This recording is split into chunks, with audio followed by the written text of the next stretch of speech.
Ողջույն բոլորին, այսօր խոսելու եմ Wildberries-ի գրանցման ընթացակարգի մասին, խոսելու եմ ով է Wildberries սելերը և Wildberries մենեջերը, որքան գումար է հարկավոր որպես սելեր գրանցվելու համար, այսինքն վաճառող, և Հայաստանը ինչ հնարավորություններ ու խնդիրներ ունի Wildberries-ում։ Նախ եկեք հասկանանք սելերի և մենեջերի պարտականությունները, այսպիսի օրինակ բերեմ, որ ավելի պարզ լինի։ Օրինակ, եթե դուք ունեք Instagram-յան էջ, որով վաճառք եք իրականացնում եւ ամբողջ էջի զարգացմամբ, նամակների պատասխանելով, գովազդով եւ այլն դուք եք զբաղվում,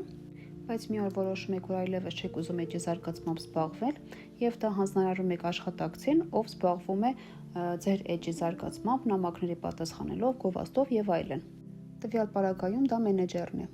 Այսինքն դուք Wildberries-ում կարող եք գրանցվել որպես սելեր, ներկայանալ ձեր ապրանքատեսակով, զբաղվել ապրանքատեսակի վաճառքով, գովազդով, նամակների պատասխանելով, կարող եք միայն լինել սելեր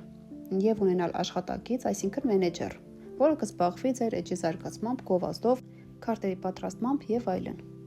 Ինչպես նաեւ կարող եք լինել միայն մենեջեր, ով ապրանքատեսակների ներմուծման հետ ընդհանրապես կապ չի ունենա, միայն կզբաղվի վաճառքով։ Հիմա անցնենք գրանցմանը։ Ինչ է հարկավոր։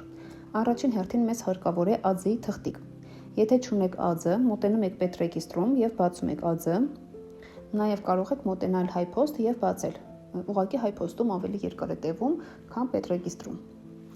Երկրորդ հերթին պետք է բանկային հաշվի համար։ ԱԶ-ի թղթով մտնում եք ցանկացած բանկ եւ ասում եք, որ տվյալ ԱԶ-ին կցված հաշվի համարը բացեք։